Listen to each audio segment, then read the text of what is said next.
Hello, everyone. Welcome back to another edition of Dojo Live. Today is Wednesday, September 22nd. It's 12 p.m. Pacific. I'm Tulio Surgusa, broadcasting from Southern California, sunny Southern California, and I'm joined by Kim Lantis in sunny Hermosillo, Mexico, Not today. It's and cloudy today. cloudy Hermosillo, Mexico, and Carlos Ponce in Cuernavaca, Mexico. I'm not sure if Oh it's yeah, raining, cloudy, or sunny, but it's it's always sunny, sunny on sunny. Dojo It's Live. always sunny. Yeah, It's always absolutely, sunny on especially Dojo, here. and it's 5 o'clock somewhere, according to Jimmy Buffett. So anyway, we have our guest today, Ade Adeyemo, who's the founder of Joko Inc. We're going to have an interesting Well, conversation today. Welcome to the show, Ade. It's good to have you. I know you're broadcasting from the Pacific Northwest in Seattle. Welcome to Dojo Live. thank you, The not Tulio. so sunny Thank you for Seattle. having me. Yeah, it's pretty But when gray it's right sunny, now. it's really pretty in Seattle. So Yes. here we go. So today we're talking about the creator economy. But before we go into the topic today, let's get to know our guest a little bit. Ade, would you please just tell us a little bit about yourself, and then we'll find out what Joko's all about. But tell us about you a little bit. Yeah, thank you. My name is Ade Adeyemo, and I my background is in finance, and I've recently taken a what you may call a left turn. And after going to graduate school at University of Washington, I've embarked on a journey where I founded Joko. And what we do is we tell the stories of unique recording artists in a way that builds a stronger bond between the artists and the viewers. And yeah, thank you for having me. It's good to have you. So I know when we were off the air a little bit, you were telling us how Joko is a culmination of everything you love. Like you made your passions your business. Tell us a little bit about that. What gave birth to this idea, and what is it exactly that you guys do? So yes, I've always more or less been a you may call it like a music enthusiast. Not a musician, but just generally just been in and around the music industry and have friends that are musicians. And my professional career was in banking, and going through undergrad studying econ and then going into the financial services industry. I was always in and around transactions or something related to demand and supply, if you may, which I kind of understood easier. That what's funny is I was initially a computer science major, and it worked out for a little bit, but then when I took an econ class, I was like, yeah, this makes a lot of sense. And so I've sort of blended those passions of the creative side and the analytical side and formed Joko in a way that meets a need within the space of the music industry today. All right. Well, what an interesting turn of events. Congratulations. Always exciting to see people pursuing their loves, right? The things that make them tick. So let's Uh, go right into the topic and see what we can learn today. Let's kick it off. mhm, Carlos, please introduce the show. Absolutely, thank you, Tulio. So today we're going to be speaking about the, as you mentioned it earlier, Tulio, alternative economy, specifically alternative business models in today's creator economy. And we're also going to be touching on how to use technology to unlock value for creators in the music industry. That's what our guest chose for today. So let's start there, Ade. Why mhm. did you choose this particular topic for today's conversation, and why did you feel that it might be relevant for today's day and age? Thank you. It's because it's a really good time to talk about content, and there are very exciting things going on in what we call quote unquote the creator economy. Um, it's relevant today because we're in the middle of this big change, and so I've spent a lot of time researching that space for my business, and also just in general out of interest. And I see a lot of new things, a lot of dynamic things, and I think that we are noticing that more and more people are becoming in some way or form part of this creator economy, and so that's why it's relevant today. Thank S- you, Ade. So, Ade, I'm curious to just kind of let's sort of peel the onion a little bit, right? The music Mm-hmm. industry's gone through quite a evolution in the recent 10 to 20 years. It's changed dramatically. Self-publishing has become a big thing, similar to even the publishing business with authors, right? But that's also created opportunity and challenges because now it's a lot more crowded, and getting to the right audience and building that audience is quite challenging, whereas before Mm-hmm. maybe you had a music label that already had that baked in, right? So Yeah. what is it that's becoming an opportunity and also the challenge in today's age as it relates to people in the music industry? And how Okay. is it that Joko is sort of filling the gap or uh, solving some of those challenges that have arisen in that industry? Okay. Thank you, Tulio. Let me put it in context, right? I think it's better if we look at it more from what's going on a broader level, and then we can narrow it down to what's going on in the music industry. Would that be okay? Yes, great. Okay. So first of all, what really is this creator economy, right? It's businesses that are started by self-employed people, right? And they just make money off of their skills, their knowledge, or their following. And what used to happen in the past was you would have a large brand or a couple of large brands. They would need, they would, engage with, they would work with creators to make content and drive engagement towards their brands. But what happened was, and it still happens, is these brands have control over what creator, what kind of content, and who's getting paid. So there's sort of this gatekeeping dynamic in that space. But then with the rise of digital platforms like YouTube and Instagram, and Vine is gone now, but Vine played a crucial part too, people were able to amass large followings, and that gave them some leverage. And so what happens obviously is like, well, if you're a creator, you say, well, if I have this large following, how do I make money off of my following? And so, this question of monetization has occurred. Um, Startups have come to meet that demand. And so to tie it now back to your question, you'll find that most startups in this space are in three buckets. They're in content creation, they're in monetization, or they're in financing. And to put it into perspective, you have $1.3 billion so far in 2021 invested in the creator economy, and it's only going to increase. And so now whenever we see that, okay, these are the tools that are actually helping the content creators, you think, all right, what gap am I going to fill as a startup, right? And so Joko comes in and says, hey, specific to the music industry, because musicians are they are their own type of creators. If you look at them as creators, um, while there are tools to help somebody that's making content on YouTube to monetize their fans more efficiently, musicians don't necessarily, at least based on my research, they don't want to be data scientists or market research professionals. What they want is, how can I do what I do and get paid a fair share? And so that's how we built Joko around meeting that need. And it then involves us touching on three of those buckets to different extents. So in a way, Joko is creating content, Joko is monetizing this content, and Joko is helping these artists make money from it, which you could consider financing.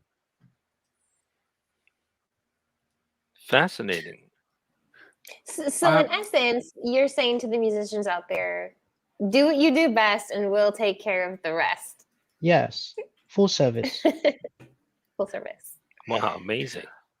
I find it interesting that the phrase that displays right on your website, the first one that you see when you go to your website, stories Yeah. behind the music. Okay, Mm-hmm. it's for a number of reasons it strikes a chord because Dojo Live's tagline is the stories that bring us together, right? So it's like sort of like the Yeah. tagline, right? So it's about Mm-hmm. storytelling. So my question is, what criteria do you use to curate your content in terms of the stories that are shared, or what do you mean when you say stories behind the music? Can you give us an example, or walk us through Yes. how the curation process? Yeah. Yeah.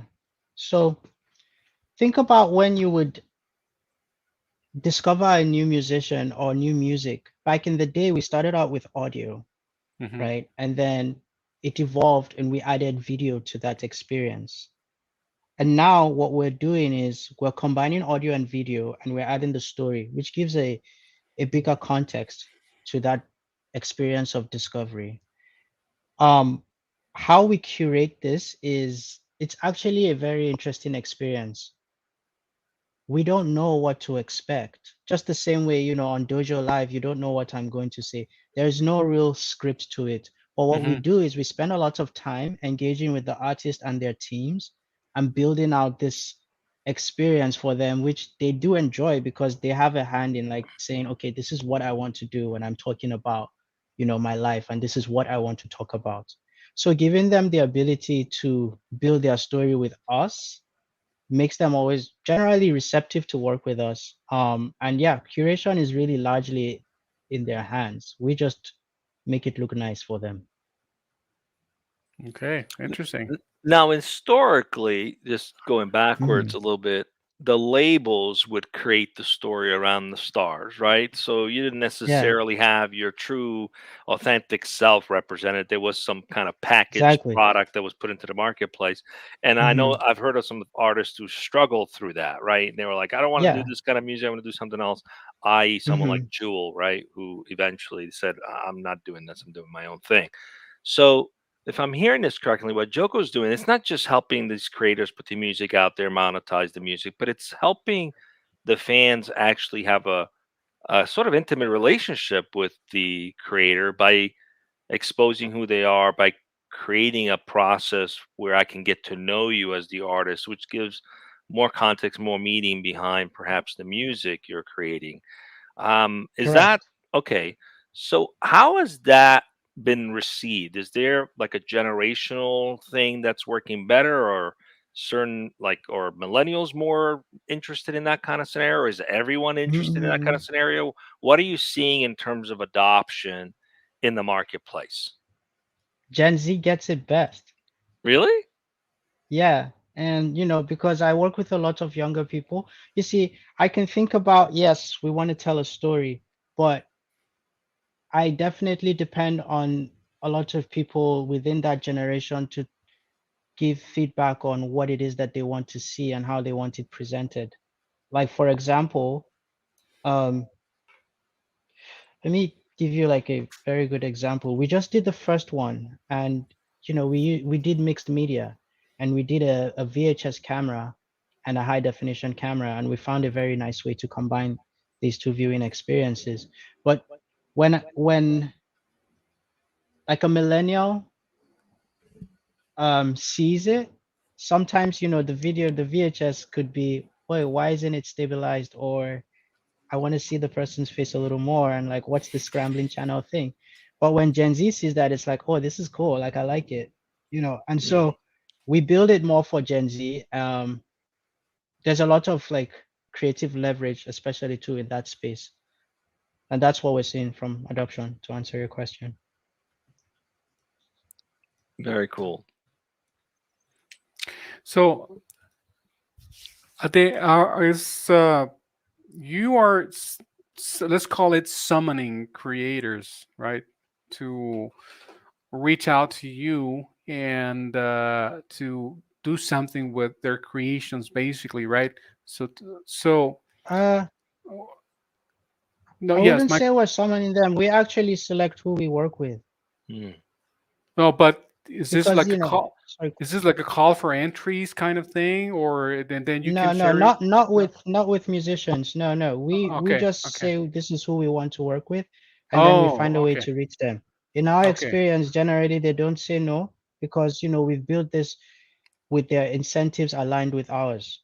I So see. Okay, there's a high level of Mm. curation involved. We don't just take anybody, so to speak. okay. So how Thank does a you. Thank you. musician get your attention?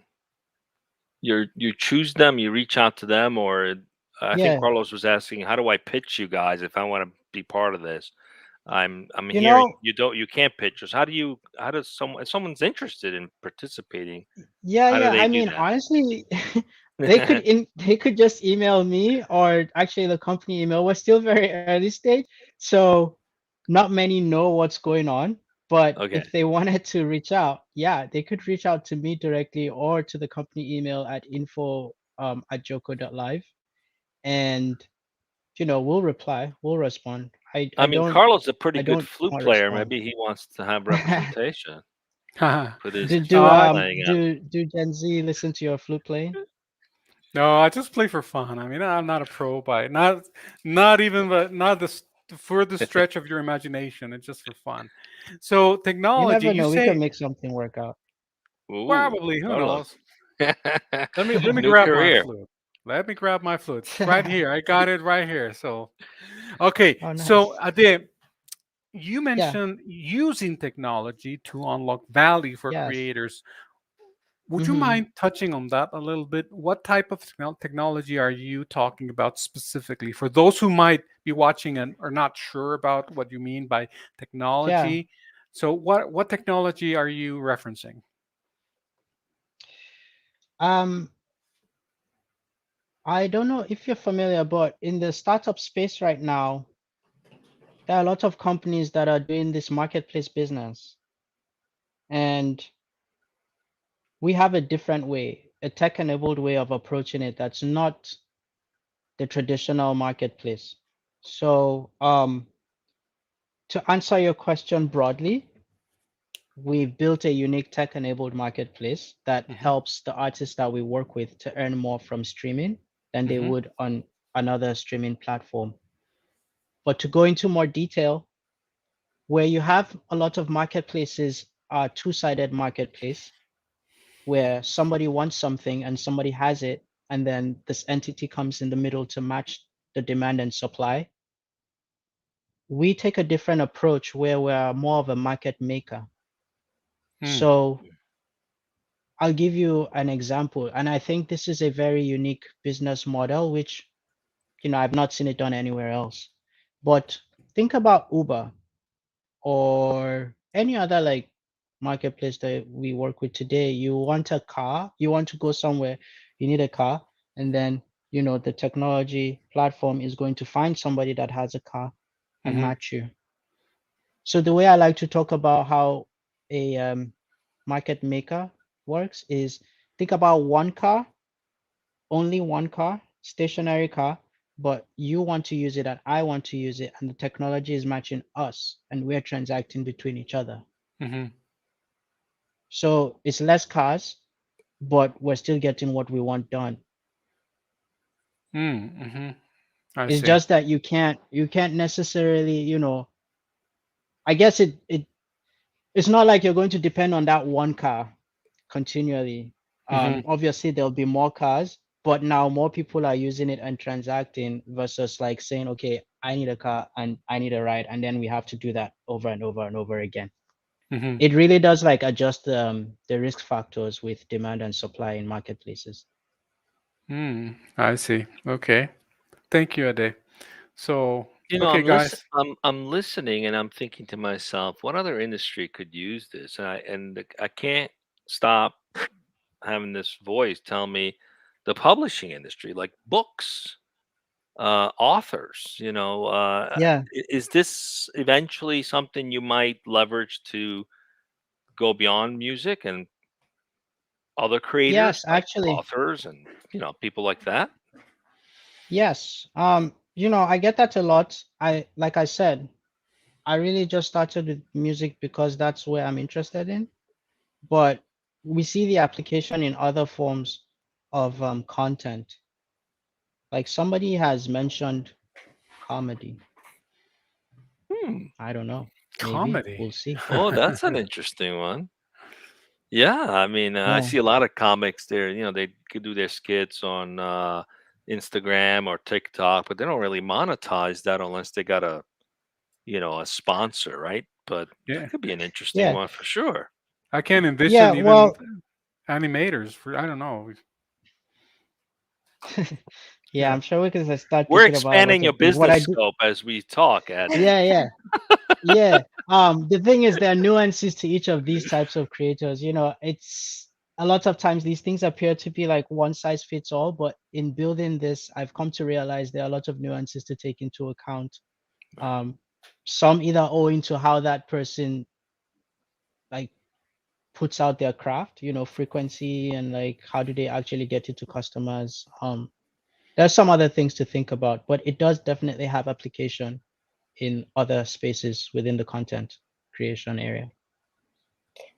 Very cool. So, Ade, I would like to turn the conversation a bit back toward you and your Yeah. personal story, and toward your personal story. So you're Joko's. Okay. You're pretty early on, but let's talk about what has gone right and maybe what has gone wrong. So, what would the you of today tell you yourself? That year, 2, 3 ago. What have you learned throughout this entire process? 2, 3 years ago, me? Is that who I'm talking to? Sure. When did Joko first come about? I mean, the reason I asked that is I would tell myself different things depending on like how many years ago it was. But 2, 3 years ago, um,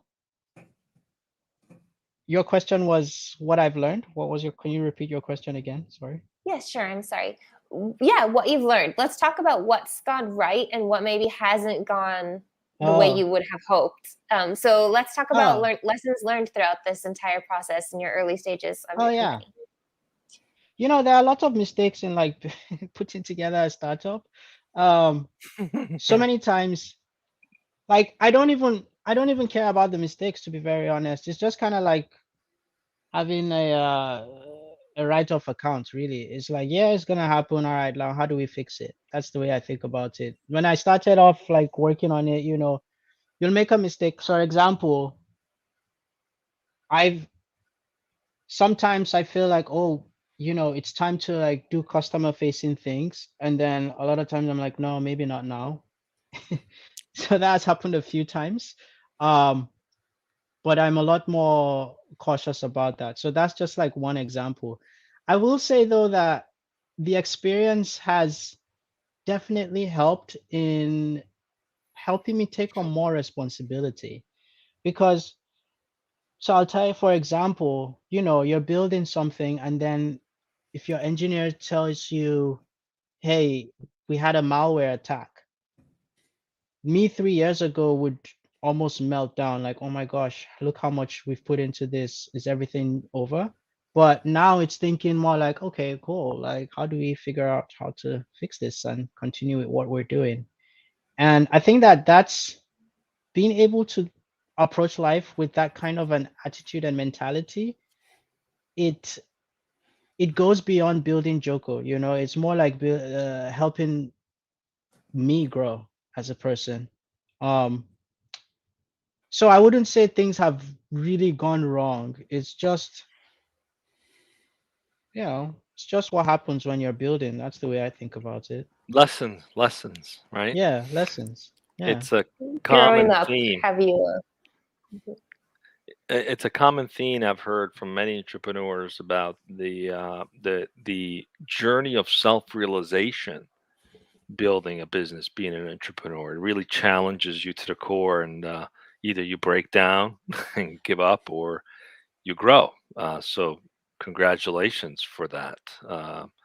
I'm hearing this theme over and over, and in terms of the creator economy, Yeah. and that's been going on probably for 2 decades, but it's really coming to life now. It's personalization. Is that what's driving all this?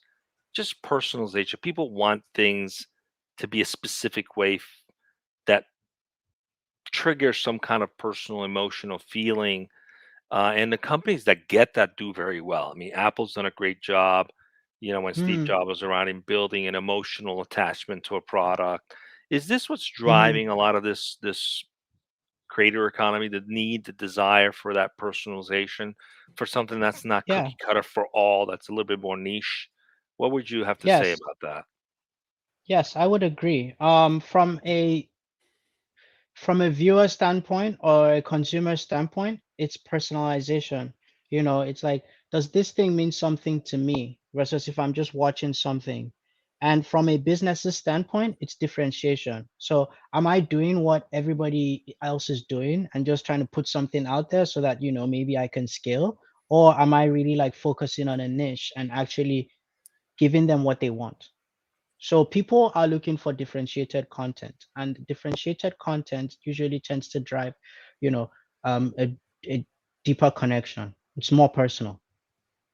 Very cool. Well, Right. we're coming up on time. You guys have any other questions before we wrap I it up? was just curious as to any insight you might have on how personalization differentiation can scale, right? It's my initial thought is that this is a slow, tedious one-on-one approach. But how does technology help that go big? Okay. Well, I don't know how different businesses plan on scaling, but I can speak for Joko. Um, First of all, we're considering two very different ways of scaling. In doing the first episode, we noticed that a lot of artists resonate with what we're doing, and artists have a follower base. So one way to approach scale could be, hey, do we start doing episodes with bigger artists that are bringing larger numbers to the platform? Or if people, start actually doing this but don't know how to monetize it, maybe we help them and just have the content, either on our platform or on their platform, but take more of a B2B dimension and say, okay, let's show you how our technology helps you make money with this. Right. But I mean, the beautiful thing about personalization, you'd be surprised how many people like the same things. There's like 8 Yeah, billion yeah, people, actually. there's a good number of us Hmm. who like the same stuff. We're not that Yeah, different, even though we Well, not like that the unique, things huh? personalized. yeah, But yeah, no, w- that's very true. so we're up on time, but we want to ask one final question. Any words of wisdom in terms of anyone who's maybe, a banker and isn't having a good time being a banker and decides, you know what, I want to go down this path of creative work and technology. I'm picking on bankers, but it could be anyone. The idea of changing lane, if you will, from having Oh, invested a lot of time and energy in education and then changing lane. Any words of advice for those who might be sitting yeah. on the fence about worrying about changing lane? What would you Yeah, I met say? someone that was in the middle of it. She was a consultant and she called it the left turn, so I call it the left turn too. Um, I think you just do it, but know what you're getting into. If you feel like you can, go for it. I think the fear of not being uncomfortable is what stops a lot of people from being the best they can be. And if you keep that in your mind and you're strategic about what you're doing and you have a plan, then you just let the universe like figure the rest out for you. What are great 15-second clips, Bea. You got to package that and promote that. I love that There you have it. quote. Ade, it's been great to have you. We have to keep up with you and see how you progress along as you build this. This sounds an amazing, amazing platform for content creators, especially musicians. Maybe even folks that have been sitting on the fence about pursuing their music talents. There's a lot of people who have hidden talents, like Carlos, who plays the flute really, really well. So thanks for being with us. Stay with us as we go off Absolutely. the air. What do we got coming up tomorrow? We got one more show, right, Carlos? One more show, Tulio, and that is with Vishal Sunak, the co-founder and CEO of Link Squares. The topic is going to be AI and contracts, elevating the legal team. That's what we have for tomorrow, right here on Dojo Live at 12 p.m. Pacific. And well, if thanks Ade, and thanks my teammates as well as ever. Stay safe, everyone. See you soon. Thank you.